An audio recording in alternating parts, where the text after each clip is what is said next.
بسم الله الرحمن الرحيم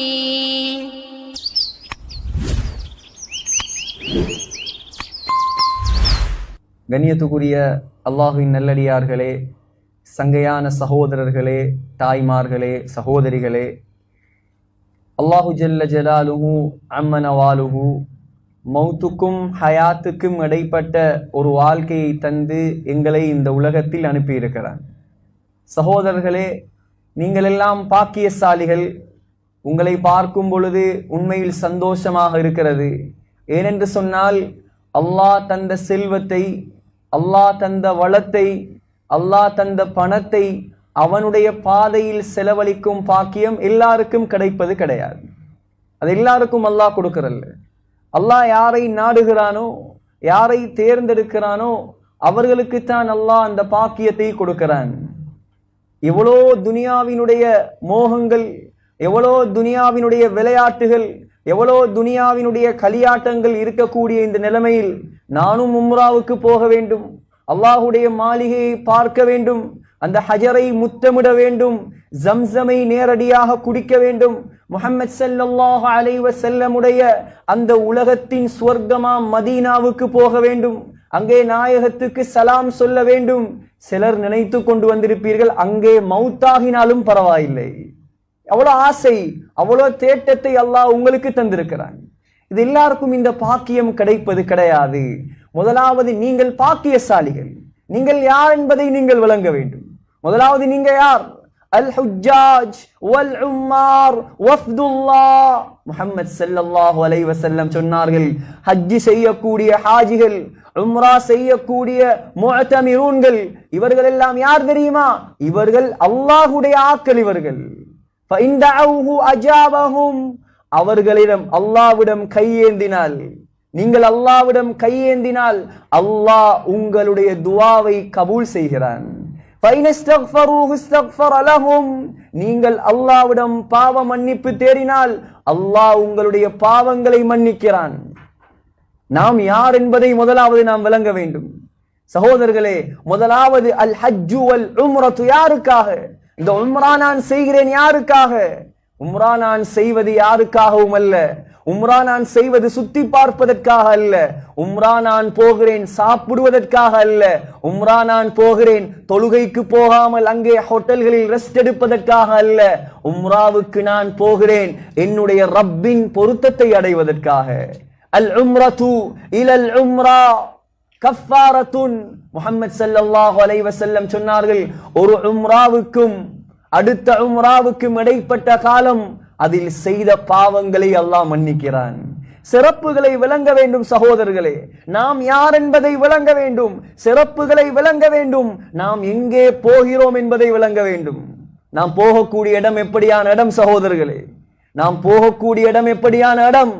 உலகத்தில் நம்பர் 1 அது மக்கா தான். உலகத்தில் நம்பர் 1 சகோதரர்களே, உலகத்தில் நம்பர் 1 யார்? உலகத்தில் நம்பர் 1 யார்? உலகத்தில் சிறந்தவர் யார்? Who is the best? உலகத்தில் மிகச் சிறந்தவர் யார்? முஹம்மது ஸல்லல்லாஹு அலைஹி வஸல்லம். அந்த முஹம்மது ஸல்லல்லாஹு அலைஹி வஸல்லம் பிறப்பதற்காக அல்லாஹ் தேர்ந்தெடுத்தது மக்கா. சகோதரர்களே, குர்ஆனை முதலாவது இறக்குவதற்காக அல்லாஹ் தேர்ந்தெடுத்தது மக்கா. சகோதரர்களே, ஜிப்ரீல் அலைஹிஸ்ஸலாம் முதலாக முஹம்மது ஸல்லல்லாஹு அலைஹி வஸல்லம் அவர்களை சந்தித்தது மக்கா. சகோதரர்களே, முதலாக முஹம்மது ஸல்லல்லாஹு அலைஹி வஸல்லமிடம் ஜிப்ரீல் அலைஹிஸ்ஸலாம் அவருடைய உண்மையான தோற்றத்தில் வந்தார் மக்கா. என்ன மக்கா அது? முஹம்மது ஸல்லல்லாஹு அலைஹி வஸல்லம் சொன்னார்கள், புகாரியை பேசுகிறேன், அஜியாத் என்ற இடத்தில் ஜிப்ரீல் அலைஹிஸ்ஸலாம் வந்தார். யா முஹம்மத், முஹம்மதே, முஹம்மதே என்பதாக யாரோ கூப்பிட்டார்கள். திரும்பி பார்த்தேன், ஜிப்ரீல் அலைஹிஸ்ஸலாம் வானத்தையும் பூமியையும் நிறைத்திருந்தார். ஜிப்ரீல் அலைஹிஸ்ஸலாம் வானத்தையும் பூமியையும் நிறைத்திருந்தார். வலஹு 60 ஜனாஹன். ஜிப்ரீல் அலைஹிஸ்ஸலாத்துக்கு அல்லாஹ் 60 இறக்கைகளை படைத்திருந்தான். ஜிப்ரீல் அலைஹிஸ்ஸலாத்துக்கு அல்லாஹ் 60 இறக்கைகளை படைத்திருக்கிறான். முஸ்னத் அஹ்மதில் ரிவாயத் வருகிறது, ஜிப்ரீல் அலைஹிஸ்ஸலாம் இறக்கைகளை விரித்தால் சகோதரர்களே அந்த இறக்கையிலிருந்து யுன்தஸரு மின்ஹு அல் யாகூத் வத்துர், அந்த ரெக்கையிலிருந்து மாணிக்கமும் பேர்ல்ஸும் கொட்டிக்கொண்டே இருக்குமாம். முதலாக தன்னுடைய தோற்றத்தை ஜிப்ரீல் அலைஹிஸ்ஸலாம் காட்டினார் மக்காவில். சகோதரர்களே, உலகத்தில் மிகப்பெரிய பள்ளிவாசல் எது? நான் கேட்கிறேன், உலகத்தில் மிகப்பெரிய பள்ளிவாசல் எது? சகோதரர்களே, உலகத்தில் மிகப்பெரிய பள்ளிவாசல் அது மக்கா, அது காபா. ஒரே நேரத்தில் 2 மில்லியன்ஸ் 2 மில்லியன் 20 லட்சம் மக்கள் தொழக்கூடிய பள்ளிவாசல் அது மக்காவுடைய காபா பள்ளிவாசல். உலகத்தில் மிக விலை உயர்ந்த கட்டிடம் எது? உலகத்துல ரொம்ப விலை உயர்ந்த கட்டிடம் எது? துபாயில் இருக்குது பர்ஜ் கலீஃபா, புர்ஜ் கலீஃபா என்பார்கள் அரபியில். உலகத்தில் மிக உயர்ந்த கட்டிடம் அதுதான். அதான் உலகத்தில் விலை உயர்ந்த கட்டிடம் இல்ல சகோதரர்களே. மலேசியாவில் இருக்கிற ட்வின் டவர் அதான் உலகத்தில் விலை உயர்ந்த கட்டிடம் இல்லை. அமெரிக்காவில் உடைந்து விழுந்ததே 110 மாடி, அதான் உலகத்தில் விலை உயர்ந்த கட்டிடம் இல்லை. உலகத்தில் அதிகூடிய செலவில் $100 பில்லியன் கட்டப்பட்ட கட்டிடம் அது காபத்துல்லா. சகோதரர்களே, அல்லாஹ் துனியாவிலும் கண்ணியப்படுத்தி வைத்திருக்கிறான், ஆகிரத்திலும் கண்ணியப்படுத்தி வைத்திருக்கிறான். உலகத்தில் ஒவ்வொரு வருடமும் அதிகமான மக்கள் ஜியாரத்து செய்யும் இடம் எது? உலகத்தில் ஒவ்வொரு வருடமும் அதிகமான மக்கள் வந்து போகும் இடம் எது? அதுவும் அந்த காபா.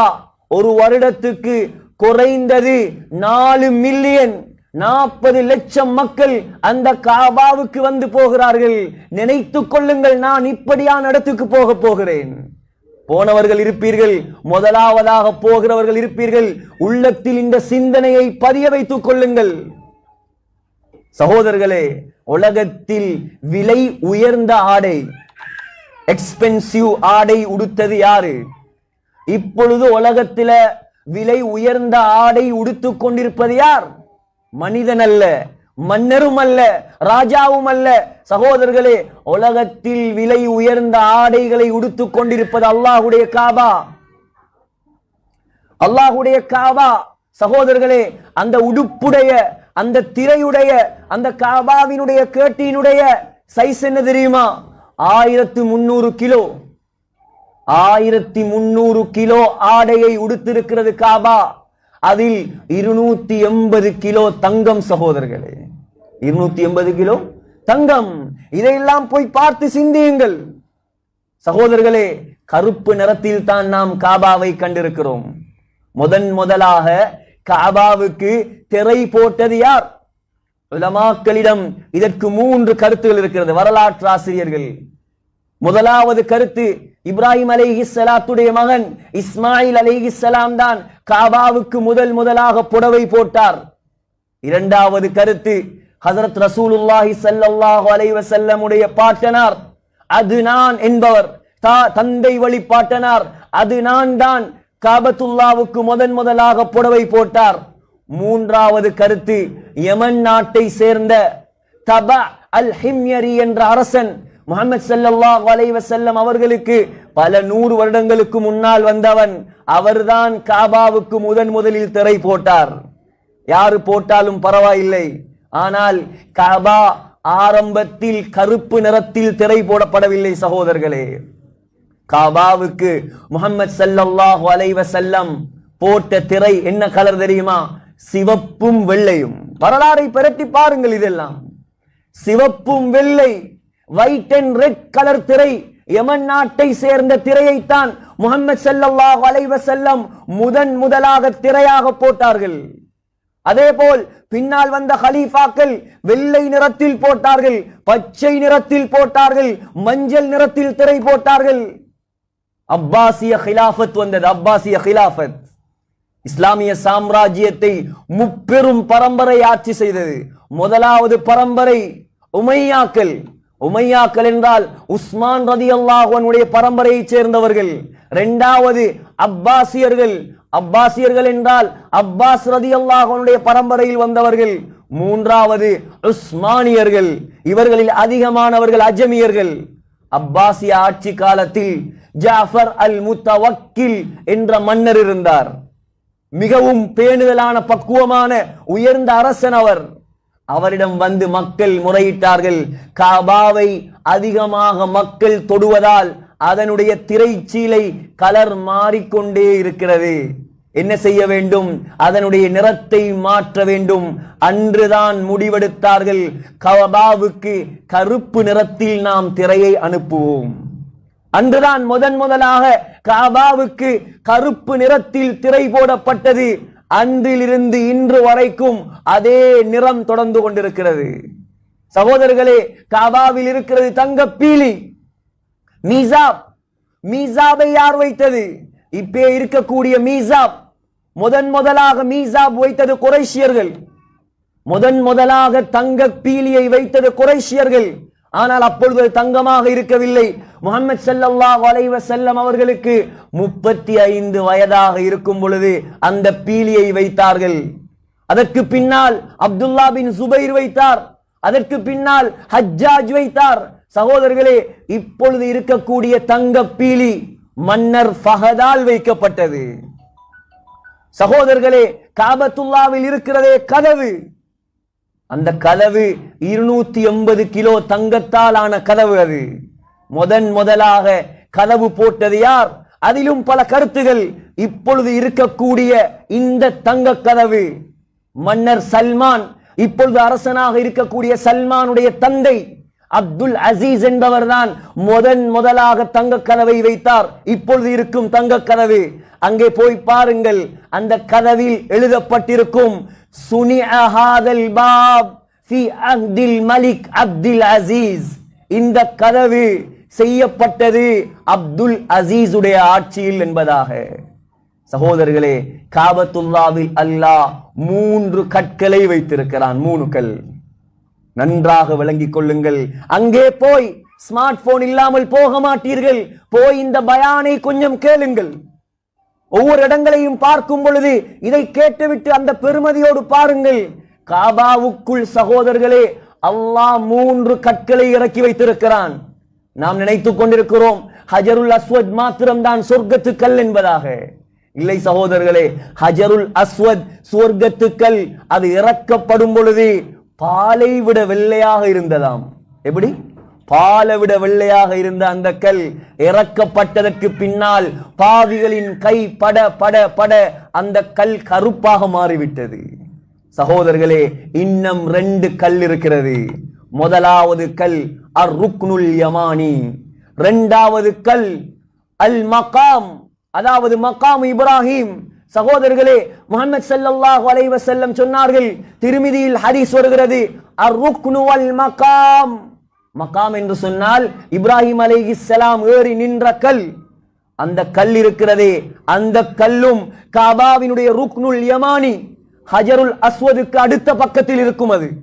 அதையும் திறந்து வைத்திருப்பார்கள், போய் பாருங்கள். சகோதரர்களே, அந்த 2ம் சுவர்க்கத்தின் மாணிக்க கல் என்றார்கள் ஸல்லல்லாஹு அலைஹி வஸல்லம்.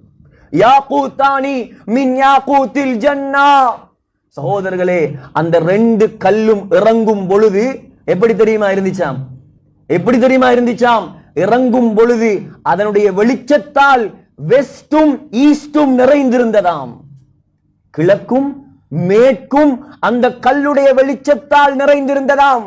அல்லாஹ் என்ன செய்தான்? தமஸல்லாஹு நூரஹுமா, அந்த கற்களுடைய ஒளியை அல்லாஹ் எடுத்து விட்டான். அதே பிரைட்னஸோட இருந்தா இப்ப நாங்க காபத்துல்லாவுக்குள்ள போக இயலாது, கண் கூசும், கிட்ட நெருங்க இயலாது. சூரியனை கொண்டு வந்து வைத்தால் எப்படி இருக்கும்? சிந்தித்து பாருங்கள். தொடப்போக்கல மகாம் இப்ராஹிமை நெருங்கக்கூடிய நேரத்தில் இந்த சிந்தனை வர வேண்டும் உங்களுக்கு. அடே, நான் சுவர்க்கத்து கல்லுக்கு பக்கத்தில் நிற்கிறேன், இந்த கல்லுடைய பிரகாசம் எப்படி இருக்கும்? சகோதரர்களே, அந்த மக்காம் இருக்கிறதே, எவ்வளவு அதிசயமான கல் தெரியுமா? இப்ராஹிம் அலைஹிஸ்ஸலாத்துடைய பாதம் இருக்கிறது. அதிலே இப்ராஹிம் அலைஹிஸ்ஸலாத்துடைய பாதம் இருக்கிறது. காபாவை அந்த கல்லுக்கு மேல் ஏறி நின்றுதான் இப்ராஹிம் அலைஹிஸ்ஸலாம் கட்டினார். எங்கெல்லாம் கட்டினாரோ, எந்த பக்கமெல்லாம் கட்ட வேண்டுமோ அந்த பக்கமெல்லாம் அந்த கல் வளைந்து வளைந்து போகுமாம். குர்ஆன் ஹதீஸ் அதனுடைய வெளிச்சத்தில் நான் பேசுகிறேன். நீங்கள் அங்கே போனால் அங்கே போனால் யாரை நினைக்காவிட்டாலும் இப்ராஹிம் அலைஹிஸ்ஸலாத்தை நினைக்க வேண்டும் சகோதரர்களே. ஏன் தெரியுமா? அவருடைய தியாகத்தால் உருவானதுதான் அந்த ஹரம் சகோதரர்களே. இப்ராஹிம் அலைஹிஸ்ஸலாத்துடைய தியாகம் அது. இப்ராஹிம் அலைஹிஸ்ஸலாம் செய்த தியாகத்தின் விளைவு அது. உலகத்தில் ஒவ்வொரு வருடமும் ஹஜ் செய்கிறார்கள். யாரை நினைக்கிறார்கள்? இப்ராஹிம் அலைஹிஸ்ஸலாத்தை நினைக்கிறார்கள். ஒவ்வொரு வருடமும் உதுஹியா யாரை நினைத்து? இப்ராஹிம் அலைஹிஸ்ஸலாத்தை நினைத்து. ஒவ்வொரு நாளும் ஒவ்வொரு நிமிடமும் அந்த சஃபா மர்வாவில் தொங்கோட்டம் நடந்து கொண்டே இருக்கிறது. யாரை நினைத்து? அன்னை ஹாஜர் அலைஹிஸ்ஸலாத்தை நினைத்து. சகோதரர்களே, நீங்க ஹரத்துக்கு போய் இறங்குறதுக்கு முன்னால் பெரிய ரோடு ஒன்று வரும். அந்த ரோட்ல பேரு என்ன ஹஜ்ரத்? இப்ராஹிம் கலீல் ஸ்ட்ரீட். அதற்கு கேளுங்க, அந்த ரோட்ல பேரே பெரிய போர்டு அடிச்சிருப்பாங்க, இப்ராஹிம் கலீல் ஸ்ட்ரீட். சகோதரர்களே, சாதனை இதுதான். வாலிபர்கள் இருக்கிறீங்க, பெரும் பெரும் தாயிக்கள் இருக்கிறீங்க, சந்தோஷமாக இருக்குது. நீங்க பொறாமைப்படப்பட வேண்டிய ஆட்கள். நீங்க எத்தனை பேர் எனக்கு தெரியுமா? எத்தனை பேர் அவங்க சிலர் இந்த பயான கேட்டுட்டு இருப்பாங்க. கேட்டாவது மாறட்டும் சொல்றேன் நான். எத்தனை பேர் கொழும்புல 7, 8, 10 ப்ராப்பர்ட்டி இருக்குது கொழும்புல அவருக்கு. எங்கட ஈஸ்டர்ன் ப்ரொவின்ஸ்ல அவருக்கு 10க்கு 20க்கு மேல காணிகள் இருக்கிறது. வெளிநாடுகள்ல இருந்து லட்சம் லட்சமா கொற்றார். அவர் நினைத்தால் சகோதரர்களை, அவர் நினைத்தால் அவர் உலகத்தில விலை உயர்ந்த வாகனத்தில போய் ஹஜ் செய்யலாம். ஆனால் இன்னும் அந்த ஹரத்தில் அவர் கால் வைக்கவில்லை சகோதரர்களே. பணம் இருந்தால் போக முடியாது, பலம் இருந்தால் போக முடியாது, வசதி இருந்தால் போக முடியாது. அல்லாஹ் பிச்சை போடணும். இது எத்தனை மக்கள் கடலை வித்து, வடை வித்து, கஞ்சி வித்து காசு சேர்த்து ஹஜ் செய்தார்கள். அல்லாஹ் போட்ட பிச்சை சகோதரர்களே. அல்லாஹ்க்கு நீங்க எவ்வளவு சுக்குர் செய்யணும். அல்லாஹ் மவுத்து வரைக்கும் அந்த மண்ணை மிதிக்கும் பாக்கியத்தை உங்கள் எல்லோருக்கும் தருவானாக. சகோதரர்களை, சிந்திப்போம், சிறப்புகளை விளங்குவோம், இப்ராஹிம் அலைஹிஸ்ஸலாத்தை நினைப்போம். இப்ராஹிம் அலைஹிஸ்ஸலாம் சின்ன வயதில் 2 தியாகம் செய்தார். சின்ன வயசுல 2 தியாகம் செய்தார். சட்டங்களை ஹஸரத் தெளிவாக வழங்கப்படுத்துவாங்க. போகக்கூடிய இடத்தின் பெருமதியை எனக்கு பொறுப்பாக தந்தார். என்னால் முடிந்ததை நான் சொல்லிவிட்டு போகிறேன். சின்ன வயசுனா என்ன வயசு தெரியுமா? ஓ லெவல் படிக்கிற வயசு. சிந்திச்சு பாருங்க. 16 years old. ஓ யங்ஸ்டர். 16 years old யங்ஸ்டரால என்ன செய்யலாம்? இப்ப பயப்புறான். 16 வயசு புள்ளைய வாலிபரை வைத்துக் கொண்டு வாப்பாக்கு பயம். இந்த புள்ளைய எப்படிரா பாதுகாக்கிற? கொஞ்சம் போய் கெஞ்சுறாங்க, எப்படியாவது ஜமாத்துல கூட்டி கொண்டு போங்களே, எப்படியாவது இவரை திருத்துங்களே, எப்படியாவது இவரை பள்ளி கெடுங்களே. அந்த அளவுக்கு பயம் வாலிபர்களை வைத்துக் கொண்டு. இப்ராஹிம் அலைஹிஸ்ஸலாத்தை அல்லாஹ் நபியாக தேர்ந்தெடுக்கும் பொழுது முஃபஸ்ஸிரீன்கள் சொல்கிறார்கள் 16 வயது. குர்ஆனுடைய வெளிச்சத்தில் இருந்து நான் பேசுகிறேன். சமிஅனா ஃபதன் யذ்குருஹும் யுகாலு லஹு இப்ராஹிம். 16 வயசு பொடியன் வைத்து வாப்பா கிட்ட சொல்றார். ஆசரிடம் சொல்றார். ஆசர் யார்? அவர் சும்மா அல்ல, சிலைகளை செய்து பிசினஸ் செய்கிறவர் ஆசர். சொல்றார், வாப்பா சூரத்து மரியமை பிரட்டி பாருங்கள், சூரத்து மரியமை பிரட்டி பாருங்கள் சகோதரர்களே. இப்ராஹிம் அலைஹிஸ்ஸலாத்தினுடைய தாவத்தை அல்லாஹ் சொல்கிறான், யா அபதி, என்ற அன்பு வாப்பா, மை டியர் ஃபாதர், என்னுடைய அருமை தந்தையே, லிம தஅபுது மா லா யஸ்மஉ வலா யுப்சிரு வலா யுக்னி அன்க ஷைஆ. பாப்பா, கேட்கிறதுக்கு சக்தி இல்ல, பார்க்கிறதுக்கு சக்தி இல்ல, ஒரு நலவை உண்டாக்க முடியாது, ஒரு கெடுதியை தடுக்க முடியாது. இதையெல்லாம் ஏன் வணங்குகிறீர்கள்? வணங்காதீங்க, அல்லாஹ்வை வணங்குங்கள். அல்லாஹ் என்னை நபியாக ஆக்கி இருக்கிறான், உங்களோட மகனை அல்லாஹ் என்னை அவனுடைய நண்பனாக ஆக்கி இருக்கிறான். சும்மா நண்பனாக ஆகலாமா சகோதரர்களை? அல்லாஹ்வுடைய ஒரு உம்ரா செய்துவிட்டு, ஒரு பள்ளியை கட்டிவிட்டு, அல்லது ஜக்காத்தை கொடுத்து விட்டு அல்லாஹ்வுடைய நண்பனாக ஆகலாமா சகோதரர்களே? உலகத்தில் இப்ராஹிம் அலைஹிஸ்ஸலாம் செய்த தியாகம் தான் அவரை அல்லாஹ்வுடைய நண்பனாக மாற்றியது. சிந்தித்து பாருங்கள். வாப்பா சொன்னார் கடைசியில் ஏலாம, இல்லம் தன்தஹி இப்ராஹிம், ஸ்டாப் பண்ணு, உண்ட இந்த இஸ்லாமிய அழைப்பை நிப்பாட்டு. நீ மாத்திரம் இந்த அழைப்பை நிப்பாட்டவில்லையா, உன்னை வாப்பா என்றும் பார்க்காமல் கல்லால் அடித்து கொலை செய்வேன். வஹ்ஜுர்னி மலியா, என்னோடு எனக்கும் உனக்கும் எந்த சம்பந்தமும் இல்லை, வெளியே ரூட்டை விட்டு. 16 வயசு பொடியன். இப்ப வாப்பா முக்கியமா அல்லாஹ் முக்கியமா? எப்படி சோதனை சகோதரர்களே. வாப்பா முக்கியமா அல்லாஹ் முக்கியமா? இப்ராஹிம் அலைஹிஸ்ஸலாம் பார்த்தார், வாப்பா தேவையில்லை, பெற்றவன் தேவையில்லை, படைத்தவன் தான் எனக்கு வேண்டும். எவ்வளவு தியாகம், வெளியாகினார். அல்லாஹ் விடுவான? நண்பா, என்னுடைய நண்பனே, எனக்காக தியாகம் செய்தாயா? நீ எனக்காக பெற்ற வாப்பாவை தியாகம் செய்தாயா? உனக்கு நான் ஒரு கிராஜுவேஷன் வைக்க போகிறேன், உனக்கு ஒரு பட்டமளிப்பு விழா நடக்க போகிறது. என்ன பட்டம் தெரியுமா? உனக்கு இன்றைய நாள்ல இருந்து பெயர் அபுல் அம்பியா. நபிமார்களுக்கெல்லாம் வாப்பா நீதான். இப்ராஹிம் அலைஹிஸ்ஸலாத்துக்கு 2 பிள்ளைகள். முதலாவது இஸ்மாயில் அலைஹிஸ்ஸலாம், இரண்டாவது இஸ்ஹாக் அலைஹிஸ்ஸலாம். இப்ராஹிம் அலைஹிஸ்ஸலாம் ஒரு நபி, இஸ்ஹாக் அலைஹிஸ்ஸலாம் ஒரு நபி, அவருடைய மகன் யாக்கூப் அலைஹிஸ்ஸலாம் ஒரு நபி, அவருடைய மகன் யூசுப் அலைஹிஸ்ஸலாம் நபி. பனு இஸ்ராயீல்ல வந்த 70,000 நபிமார்களும் அந்த பரம்பரையில் வந்தவர்கள். அல்லாஹ்வுக்காக வாப்பாவை விட்டார், நபிமார்களுக்கெல்லாம் வாப்பாவாக மாறினார். மூத்த மகன் இஸ்மாயில் அலைஹிஸ்ஸலாம், அவருடைய பரம்பரையில ஒரு நபியும் வரல, ஒரே ஒரு நபியை அல்லாஹ் தேர்ந்தெடுத்தான். அதுதான் சையதுல் கௌனைன், காத்தமுன் நபியீன், முஹம்மதுல் முஸ்தபா அஹ்மதுல் முஜ்தபா ஸல்லல்லாஹு அலைஹி வஸல்லம் இஸ்மாயில் அலைஹிஸ்ஸலாத்துடைய பரம்பரையில் வந்தார்கள். இரண்டாவது தியாகம் என்ன தெரியுமா? இப்ராஹிம் அலைஹிஸ்ஸலாம் 16 வயதுல செஞ்ச தியாகம். ஓர்டர் வந்துட்டு இப்ராஹிம் அலைஹிஸ்ஸலாத்தை ஊரை விட்டு வெளியேறுமாறு, ஊரை விட்டு வெளியேறுங்கள். சிந்தித்து பாருங்க சகோதரர்களே, கொஞ்சம் யோசனை கெடுங்க பாப்போம். கொழும்புல சிட்டியில வாழ்றோம் நாங்க. கிரெயின் பாஸ் இருக்கலாம், டெமட்ட கொடையாக இருக்கலாம், அல்லது வெள்ளம் பிட்டியாக இருக்கலாம், பல இடங்கள்ல இருந்து வந்திருப்பீங்க. கொஞ்சம் ஒருத்தர அல்லது கிரெயின் பாஸ் மக்கள் ஃபார் எக்ஸாம்பிள், அல்லாஹ் பாதுகாக்கணும், ஒரு அறிவித்தல் ஒன்று வருது, எல்லாரும் எழும்பணும். கிரெயின் பாஸ்ல யாரும் இருக்கப்படாது. கிரெயின் பாஸை விட்டுட்டு எல்லாரும் எங்க தெரியுமா போகணும்? ஹபரன காட்டுல போய் திரிக்கணும் சொன்னா எப்படி இருக்கும்? எங்களால ஜீரணி கேளுமா? சிங்கப்பூருக்கு போனாலும் கொழும்புக்கு வந்து கொஞ்சம் தண்ணி குடிச்சா தான் நிம்மதியா இருக்கும்னு சொல்லுவாங்க. பிறந்த ஊர் இது, வளர்ந்த ஊர் இது, நண்பர்கள், குடும்பம், ஃபேமிலி எல்லாமே இங்கதான். எப்படி இந்த ஊரை விட்டுட்டு போற? இப்ராஹிம் அலைஹிஸ்ஸலாம் பிறந்த ஊர் ஈராக், இப்ராஹிம் அலைஹிஸ்ஸலாம் வளர்ந்த ஊர் ஈராக், இப்ராஹிம் அலைஹிஸ்ஸலாம் வாழ்ந்தது ஈராக்கில் கன்ஆன் என்ற பகுதி. பார்த்தார் இப்ராஹிம் அலைஹிஸ்ஸலாம், பிறந்த ஊரை விட்டு போக செல்றான். பிறந்த ஊர் வேணுமா அல்லாஹ் வேணுமா? எப்படி சோதனை! சிந்தித்து பாருங்க, இதெல்லாம் யோசிங்க. இதெல்லாம் பிறந்த ஊரா அல்லாவா? யோசிக்கிறார். பிறந்த ஊர் தேவை, எனக்கு படைத்தவன் தான் தேவை. வெளியாகினார் ஊரை விட்டு. அல்லாஹ் சொன்னான், இப்ராஹிம், எனக்காக என்னுடைய நண்பன் உண்ட ஊரை விட்டாயா? உனக்கு உன்னுடைய ஊரெல்லாம் என்ன ஊர்? ஈராக் பிரச்சனை இல்லை, ஈராக் பரவாயில்ல, விடு ஊரை. உனக்கு நான் தரப்போகிறேன் ஒரு ஊர். என்ன ஊர் தெரியுமா?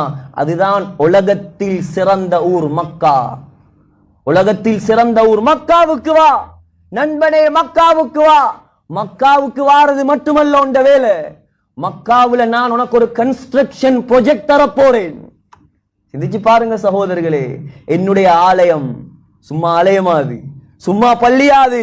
இன்ன அவ்வல பைத்தின் உதிஅ லின்னாஸ், உலகத்தில் முதலாக அல்லாஹ்வுக்கு சுஜூது செய்யப்பட்ட இடம் அந்த காபா.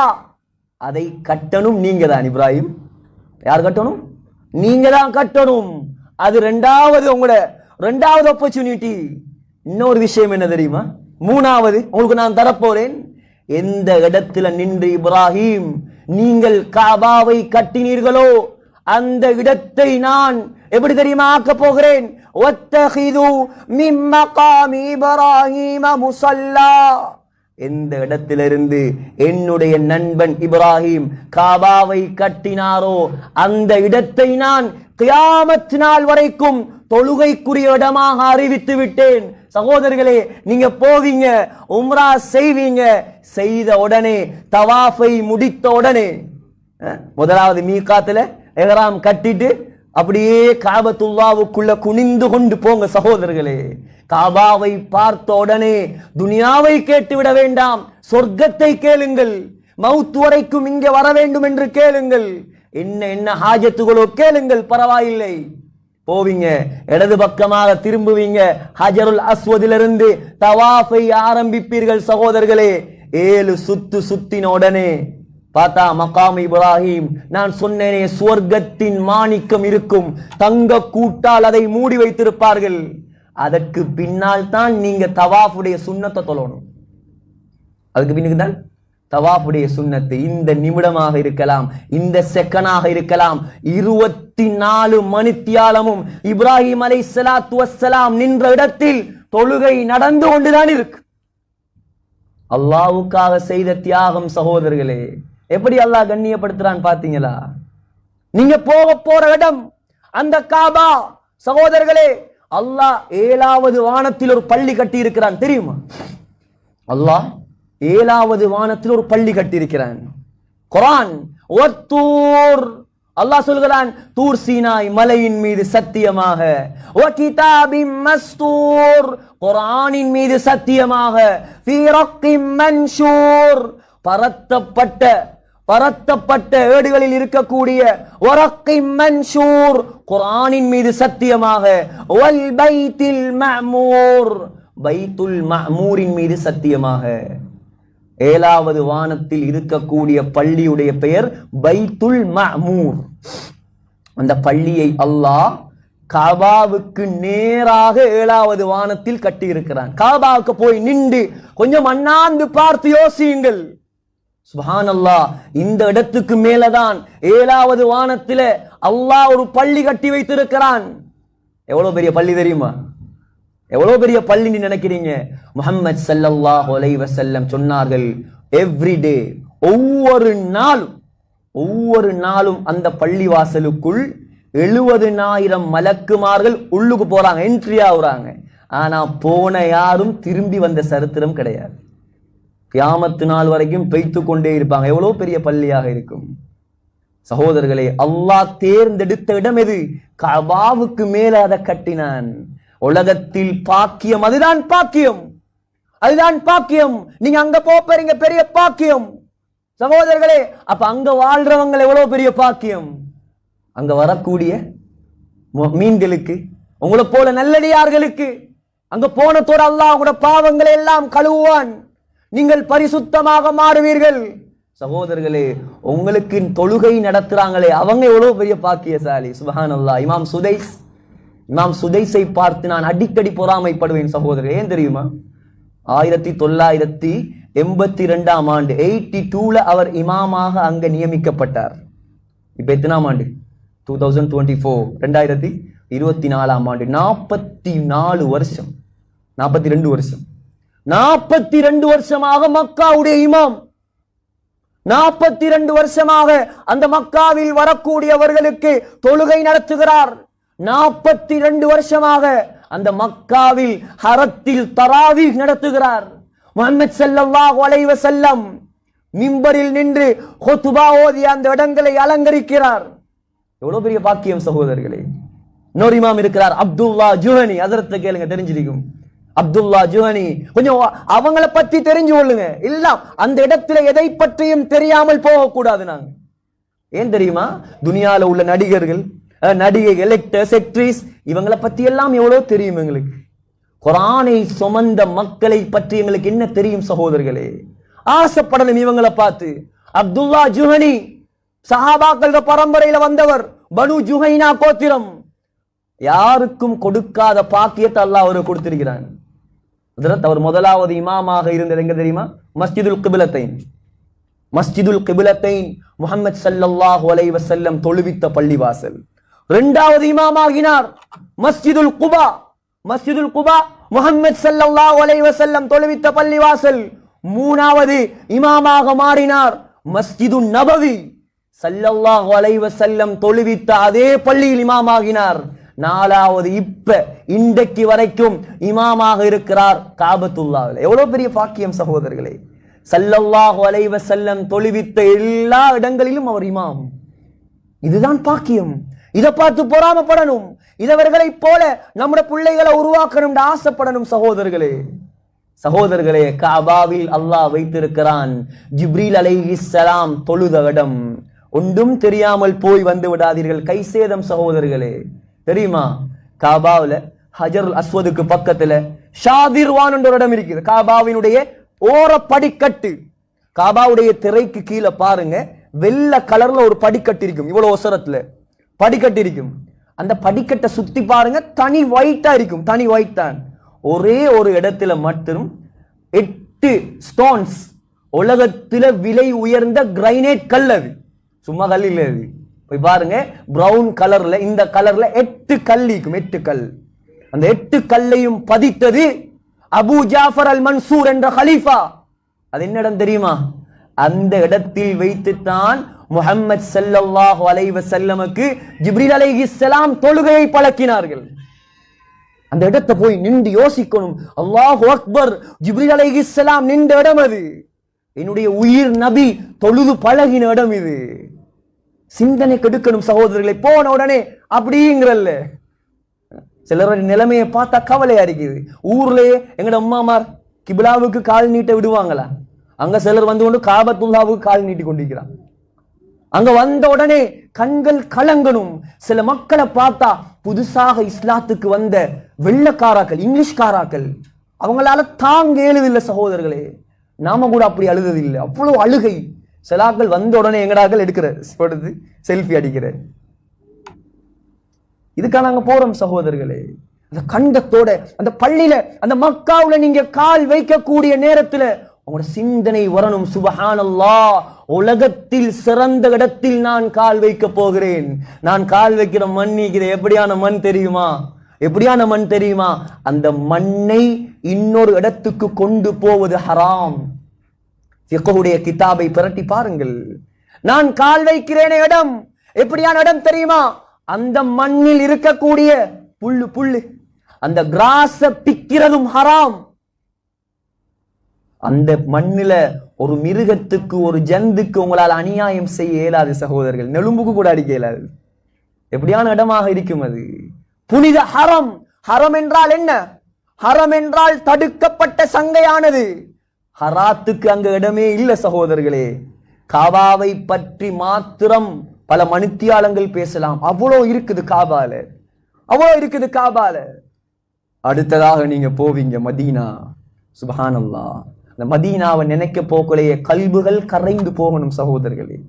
மதீனா எப்படியான இடம் தெரியுமா? அது மக்காவுக்கும் மதீனாவுக்கும் நிறைய டிஃபரண்ட் இருக்குது.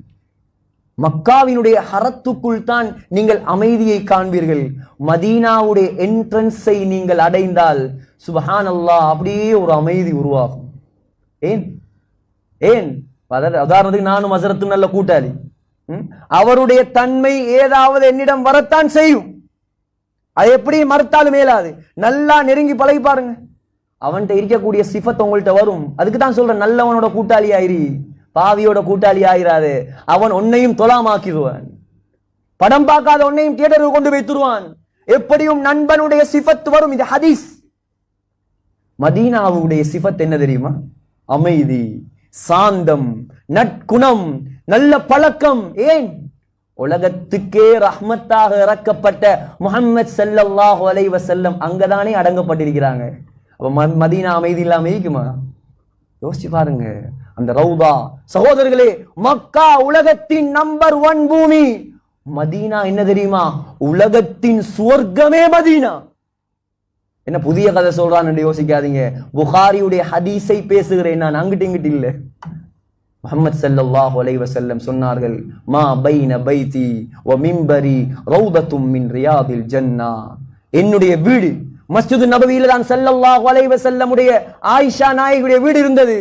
அந்த வீட்டில் தான் நாயகம் ஸல்லல்லாஹு அலைஹி வஸல்லம் அடக்கம் செய்யப்பட்டிருக்கிறார்கள்.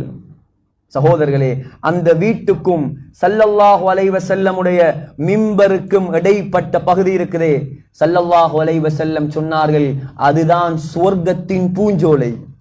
புகாரியுடைய ஹதீஸ். உலமாக்கள், ஹதீஸ்களை வல்லுனர்கள் அந்த ஹதீஸுக்கு விளக்கம் சொல்றாங்க. என்ன தெரியுமா? நாளை கியாமத்துடைய நாளையில அல்லாஹ் உலகத்தை அழிக்கக்கூடிய நேரத்துல அந்த ரவுதாவை அழிக்க மாட்டானா, அதை அப்படியே தூக்கி கொண்டு போய் சொர்க்கத்துல வச்சிருவானா. சுப்ஹானல்லாஹ், எப்படியான இடம் யோசிச்சு. அங்க நிக்க போகல, நீங்க போகக்கூடிய நேரம் ஒரு என்ட்ரன்ஸ் வரும். ஃபார் எக்ஸாம்பிள், இது மஸ்ஜிது நபவி என்று சொன்னால் உங்களுக்கு வலப்பக்கம், எனக்கு இடப்பக்கத்துல தான் பாபு சலாம் என்ற வாசல் இருக்கும். பாபு சலாம், அந்த வாசல்ற பேரே சொர்க்கத்துடைய பெயர் தான். சலாம் என்ன? சலாம் என்றால் அல்லாஹ்வுடைய பெயர், சலாம் என்றால் சொர்க்கத்துடைய பெயர். வல்லாஹு யதுஉ இலா தாரிஸ் சலாம். சலாம் என்றால் சொர்க்கத்துடைய பெயர். அந்த வாசலுக்குள்ளால நீங்க நுழைஞ்சால் சகோதரர்களே, இந்த செவத்தை பார்த்தீங்கன்னு சொன்னா 201 சர்க்கிள் இருக்கும். 201 சர்க்கிள் போய் பாருங்க, இதெல்லாம் பாருங்க. 201 சர்க்கிளும் எப்படி தெரியுமா இருக்கும்? 201 சர்க்கிளும் ரெட் கலர்ல இருக்கும். ரெட் கலர்ல அப்படியே அதுல கோல்ட் கலர்ல பெயர்கள் எழுதப்பட்டிருக்கும். அதெல்லாம் யார பெயர் தெரியுமா? முஹம்மது ஸல்லல்லாஹு அலைஹி வஸல்லம் உடைய பெயர். அப்படியே போனீங்க என்று சொன்னா ஸல்லல்லாஹு அலைஹி வஸல்லம் உடைய ரௌதா இருக்கும், ரௌதா ஷரீஃப். ரௌதாவை பார்த்து முதலாவது முஹம்மது ஸல்லல்லாஹு அலைஹி வஸல்லம் இருப்பார்கள். அங்க எழுதியிருக்கும் ஹுனா அஸ்ஸலாமு அலா ரசூலில்லாஹ். இந்த இடத்தில் தான் ஸல்லல்லாஹு அலைஹி வஸல்லமுக்கு சலாம் சொல்ல வேண்டும் என்று எழுதியிருக்கும். அதுக்கு பக்கத்துல அபூபக்கர் சித்திக் ரலியல்லாஹு அன்ஹு இருப்பார். அதுக்கு பக்கத்துல உமர் ரலியல்லாஹு அன்ஹு இருப்பார். பெண்கள் வந்திருப்பதால் ஒரு விஷயத்தை நான் இந்த இடத்தில் ஞாபகப்படுத்துகிறேன் சகோதரர்களே. அப்படியே சகோதரிகளே, அங்க போய் பெண்களுக்கு வேறையான டைம், ஆண்களுக்கு வேறையான டைம். மிக்ஸா போகலாது ஹஸ்ரத், இப்ப மிக்ஸா போகலாது. பெண்களுக்கு வேற டைம், அதுவும் புக் பண்ணி தான் போகணும், அப்பாயின்மெண்ட் எடுத்து தான் போகணும். உலகத்துல யார் யாரும் சந்திக்கலாம் அப்பாயின்மெண்ட். உலகத்துல சிறந்தவரை சந்திக்கிறது இப்ப அப்பாயின்மெண்ட் வந்துச்சு. சாதாரண ஆள் அவர். சகோதரர்களே, எப்படியான ஆள் தெரியுமா? சொர்க்கத்துடைய வாசலை திறக்கிறது அல்ல, சொர்க்கத்துடைய வாசலை திறப்பது அல்ல சகோதரர்களே. சொர்க்கத்தினுடைய கதவு புடி இருக்குது. சொர்க்கத்து கதவு புடி இருக்குதானே? திருமிதியுடைய ஹதீஸ், அன அவ்வலு மன் யுஹர்ரிகு ஹிலகல் ஜன்னா. சொர்க்கத்தினுடைய கதவு பிடியை நான் தான் முதலாவது பிடிக்கணும், அது வேற யாரும் பிடிக்கலாது. முஹம்மது ஸல்லல்லாஹு அலைஹி வஸல்லம் அப்படியான தலைவர். உலகத்தில் அப்படி ஒரு தலைவர் வரல சகோதரர்களே. 63 வருஷ காலத்துல ஒரு பொய் பேசாத தலைவர் நம்முடைய தலைவர் முஹம்மது ஸல்லல்லாஹு அலைஹி வஸல்லம். ஒரு பொய் பேசினது கிடையாது. இன்னைக்கு தலைவர்மார் பேசுற பொய்கள் சுப்ஹானல்லாஹ். அவன்ட வாசிக்கு எல்லாம் சொல்லுவான், இன்றைக்கு கொண்டு சொல்லுவான், நாளை கொண்டு சொல்லுவான். சகோதரர்களே, வாக்கு மாறாத தலைவர் முஹம்மது ஸல்லல்லாஹு அலைஹி வஸல்லம். 23 வயசிலேயே அமீன், நம்பிக்கையின் நட்சத்திரம் என்பதாக சீல் குத்தப்பட்டவர் முஹம்மது ஸல்லல்லாஹு அலைஹி வஸல்லம். அவர்களை பார்க்க நான் வந்திருக்கிறேன். இப்ப சலாம் சொன்னதோட சுப்ஹானல்லாஹ், அந்த இடத்துல சலாக்கள் மயங்கியே விழுந்துருவாங்க. என்னுடைய தலைவர், என்னுடைய உயிரை விட நான் நேசிக்க வேண்டியவர். எனக்கு அவரை உலகத்துல காணக்கூடிய பாக்கியம் கிடைக்கல. நான் சஹாபியாக பிறக்கல்ல, அவரோடு வாழல்ல. ஆனா அவர் அடங்கப்பட்ட இடத்தில் அல்லாஹ் இன்னும் கொண்டு வந்து நிப்பாட்டி இருக்கிறான். சுப்ஹானல்லாஹ். சலவாத்தோட நில்லுங்க, அந்த இடத்துல சலாத்தோட நில்லுங்க. அந்த மஸ்ஜிது நபவியில உட்கார்ந்து குறைந்தது 1000 சலவாத்தாவது ஓதுங்கள் சகோதரர்களே. பக்கத்தில் இருக்கிறாங்க எங்களோட உயிர் ஸல்லல்லாஹு அலைஹி வஸல்லம். வீணாக கழித்து விடாதீர்கள். ரவுதாவுக்கு போயும் செல்ஃபி எடுத்து விடாதீர்கள். எடுக்கலாம் வேற எங்கேயாவது போய், அது செல்ஃபி எடுக்கிற இடம் அல்ல. எங்களுடைய வாழ்க்கையே தியாகம் செய்யற இடம் அது. அந்த இடத்துல மௌத்து வராதா வராதா வராதா என்று எத்தனை ஜீவன்கள் ஏங்கி போயிருக்குது சகோதரர்களே. யோசிக்க வேண்டும். நாங்க இதெல்லாம் எனக்காக நான் இந்த உலகத்துல முஸ்லீமாக வாழ்றேன். இந்த கிரேன் பாஸ்ல உள்ள முஸ்லீம்கள் மாத்திரமா, வெள்ளவத்தையில் இருக்கிற முஸ்லீம்கள் மாத்திரமா? உலகத்தில் இப்பொழுது 1.8 பில்லியன் முஸ்லிம்ஸ், 1.8 கோடி முஸ்லிம்கள் இருக்கிறாங்க உலகத்துல.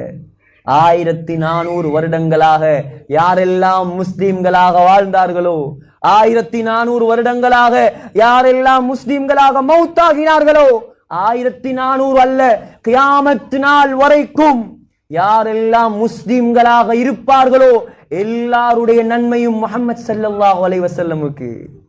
இதில் மாற்று கருத்து இருந்தால் தைரியமாக சொல்லலாம் சகோதரர்களே. மாற்று கருத்து யாருக்கும் கிடையாது. ஏன்? ரத்தத்தை சிந்தியவர் அவர். நான் முஸ்லீம் ஆகிறதுக்கு, ஹஸ்ரத் முஸ்லீம் ஆகிறதுக்கு, நீங்க முஸ்லீம் ஆகிறதுக்கு, இங்க இருக்கக்கூடிய பொம்பளைகள் வருதா போடுறதுக்கு தன் ரத்தத்தை சிந்தினவர் அவர். சகோதரர்களே, செருப்பால் எறிந்தார்கள். உக்பத் இப்னு அபி முஹைத் முகத்தில காரி துப்பினான். யாருக்காக இதெல்லாம்? எனக்காகவும் உங்களுக்காகவும். சகோதரர்களே, எவ்வளவு கஷ்டப்பட்டார். அவருக்கு முன்னால நின்று, அவர்களுக்கு முன்னால நின்று நாம் ஸலவாத்து சொல்லுவோம், கண்ணீர் வடிப்போம். பெண்கள் வந்திருக்கிறாங்க. பெண்கள் அப்படியே திரும்பி பாருங்க, செலவாத்தை சொல்லிவிட்டு இப்படி நின்று செலவாத்து சொன்னா, இப்படி திரும்பி பார்த்தீங்கன்னு சொன்னா ஒரு ஜன்னல் திறந்திக்கும். ஒரு ஜன்னல், 2 ஜன்னல்கள் அப்படியே திறந்திருக்கும். அது இன்றைக்கு நேற்று திறந்திருக்கிற ஜன்னல் இல்ல, 1400 வருடங்களாக திறந்திருக்கு. எத்தனை வருஷம்? 1400 வருடம். சகோதரர்களே, அல்லாமா தஹபி ரஹ்மத்துல்லாஹி அலைஹி சியரு அலாமின் நுபலாவில் பதிவு செய்திருக்கிறார்கள். உமர் ரலியல்லாஹு அன்ஹுடைய காலத்தில் மஸ்ஜிதுன் நபவி பெருசாக கட்டப்பட்டது, விசாலப்படுத்தப்பட்டது. அப்ப அந்த இடத்துல தான் அந்த ஜன்னல் ஈக்குது. அந்த ஜன்னல் ஈக்கிற இடத்துல தான் ஹப்சா நாயகியுடைய வீடு இருக்குது. ஹப்சா நாயகி யார்? உமர் ரலியல்லாஹு அன்ஹுடைய டாட்டர், மகள், முஹம்மது ஸல்லல்லாஹு அலைஹி வஸல்லம் உடைய மனைவி, உம்மஹாத்துல் முஃமினீன்கள் ஒருவர் ஹப்சா நாயகி. உமர் ரலியல்லாஹு வந்து சொன்னார், ஹப்சா உங்களோட வீட்டை கொஞ்சம் தாங்க, உங்களோட வீட்டை தாங்க, நான் என்ன செய்ய போறேன், மஸ்ஜிது நபவியை பெருசாக்க போறேன். ஹப்சா நாயகி யார்? உமர் ரலியல்லாஹு அன்ஹுடைய மகள் தானே. அப்படியெல்லாம் தரையிலாது, அப்படி தரையிலாது. ஹப்சாண்ட அர்த்தமே சிங்கம். ஹப்சாண்ட அர்த்தம் என்ன? சிங்கம். சிங்கத்துடைய மகள், பேரும் சிங்கம். அப்படி தரையிலாது. அது என்னுடைய உயிர் கணவன். எவ்வளவு லவ் உண்டு பாருங்க முஹம்மது ஸல்லல்லாஹு அலைஹி வஸல்லம் அவங்க மேல. நான் அந்த வீட்டுல இருந்து கொண்டு என்னுடைய கணவனின் கபரை பார்த்து கொண்டிருக்கிறேன், உங்களுக்கு தரையிலாது. உமர் ரலியல்லாஹு அன்ஹு சங்கடம். சரி, ஆயிஷா ரலியல்லாஹு அன்ஹா தான் ஹப்சா நாயகியுடைய பெஸ்ட் ஃப்ரெண்ட்.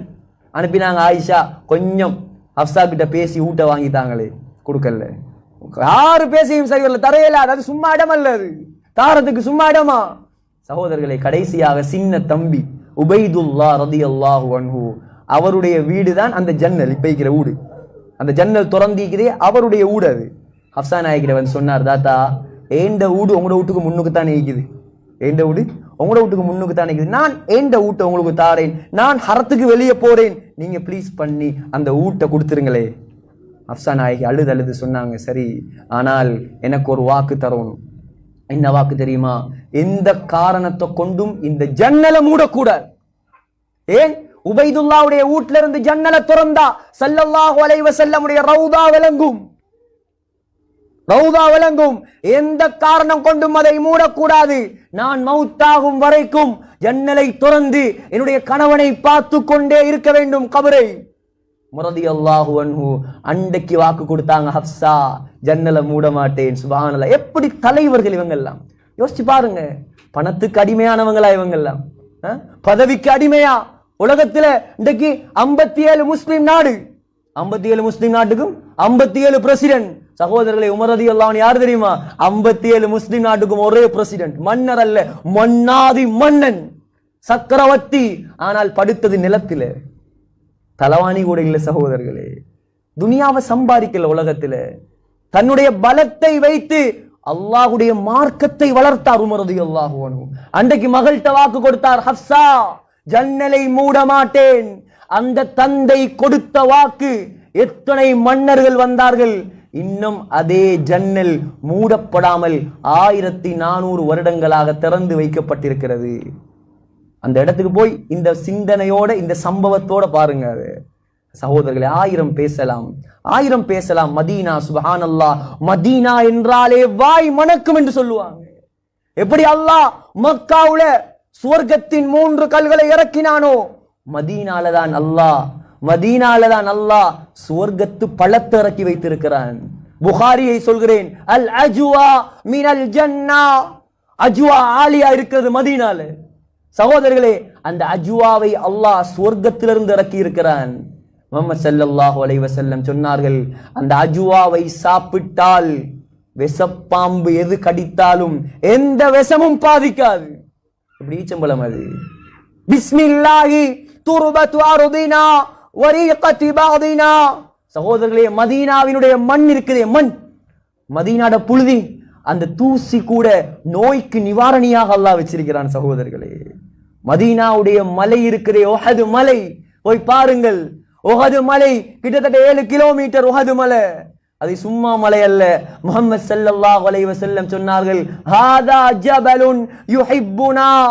இந்த மலை எங்களை நேசிக்கிறது, நாயகத்தை நேசித்த மலை அது. அதுக்கு மேல போய் ஏறி நில்லுங்க. ஸல்லல்லாஹு அலைஹி வஸல்லம் நின்ற இடம் அது, அந்த மலை. அபூபக்கர் ரலியல்லாஹு அன்ஹு ஏறின மலை. ஏழும் என்றால் ஏறி நின்று அந்த சிந்தனையோடு ஏறி நில்லுங்க. முஹம்மது ஸல்லல்லாஹு அலைஹி வஸல்லம் துப்பின கிணறு இருக்குது. முஹம்மது ஸல்லல்லாஹு அலைஹி வஸல்லம் தன்னுடைய கரத்தால் நாட்டிய ஈச்சம் பல தோட்டம் இருக்குது, 1000 இருக்கிறது சகோதரர்களே. ஆனால் நேரம் போதாது, நேரம் பெய்து கொண்டே இருக்கிறது. என்ன சொல்ல வருகிறேன், ஹஸரத்தை புடிங்க, வரக்கூடிய வழிகாட்டி, நாங்க எல்லாத்தையும் அவங்க சொல்லி தருவாங்கன்னு எதிர்பார்க்க கூடாது. உலமாக்களை கொண்டு நடத்தப்படக்கூடிய டிராவல்ஸ் மாஷா அல்லாஹ் பரக்கத் செய்யட்டும். ஆனால் சில டிராவல்ஸ்ல உலமாக்கள் இல்லாதவங்களும் கைடா வராங்க. அவங்க இதெல்லாம் சொல்லி தருவாங்களா? அல்லாஹு ஆலம், நமக்கு தெரியாது சகோதரர்கள். இதெல்லாம் சும்மா தமிழ் புஸ்தகத்துல படிச்ச விஷயங்கள் அல்ல. இதெல்லாம் எவ்வளவு ரிசர்ச் பண்ணி நான் உங்கள்கிட்ட வந்து பேசுறேன். சும்மா பேசலுமா? இந்த டிவி பார்த்து கொண்டு 1000 பேர் வருவான் என்கிட்ட கேள்வி கேட்கறதுக்கு. சகோதரர்களே, ஆக உலமாக்களை பிடிச்சி எப்படி நாங்க ஒரு ஊடு கட்டுறதுக்கு முன்னால 1000 இடத்துக்கு ஓட்டுறோம். அப்படி செய்வோமா இப்படி செய்வோமா, ரூம் அங்க உம்ராக்கு போறேன் நான், உலகத்துல சிறந்த இடத்துக்கு போறேன் நான், அவங்க சொல்லி தருவாங்களோ இல்லையோ, முழு அறிவையும் முழு ஹிஸ்டரிக்கல் எல்லா இடங்களையும் நாங்க படிச்சுட்டு தான் நாங்க போகணும் சகோதரர்களே. புடிங்க, உலமாக்கள் சொல்லி தருவாங்க, சந்தோஷமா சொல்லி தருவாங்க சகோதரர்களே. அடுத்ததாக சொல்றேன், கடைசியாக போகக்கூடிய நீங்க இந்த துனியாவிலிருந்து, இந்த இலங்கை நாட்டிலிருந்து வெளியேறதுக்கு முன்னால், ஃபிளைட்ல இருந்து ஏறுறதுக்கு முன்னால் உங்களோட மத்தியில் இருக்கக்கூடிய பிரச்சனைகள், குடும்ப பிரிவுகள், தாய் தகப்பனோட பேசாம இருந்தா சகோதரர்களே, உம்மா ஒண்ட மட்டும் சொல்றேன், நல்லா கவனமாக கேளுங்க. யாராவது இங்க இரத்த உறவை துண்டித்தால் தயவு செய்து அவங்க உம்ராவுக்கு போகாம இருக்கிறது நல்லது. ஏன் தெரியுமா? அரஃபா மைதானத்துல முஹம்மது ஸல்லல்லாஹு அலைஹி வஸல்லம் சொன்ன வார்த்தை என்ன தெரியுமா? இந்த இடத்துல இரத்த பந்தத்தை துண்டித்தவங்க உட்காரக்கூடாது, உட்கார தேவையில்லை.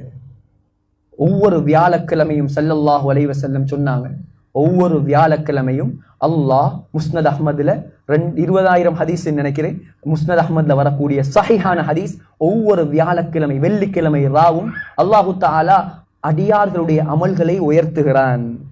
நபி ஸல்லல்லாஹு அலைஹி வஸல்லம் சொன்னாங்க, ஃபலா யுக்பலு அமலு காத்திஇ ரஹீம், யார் இரத்த உறவை துண்டித்திருக்கிறானோ அல்லாஹ் அவனுடைய அமலை தூக்கி வீசி போட்டுருவான், எடுக்க மாட்டான், கபூல் செய்ய மாட்டான்.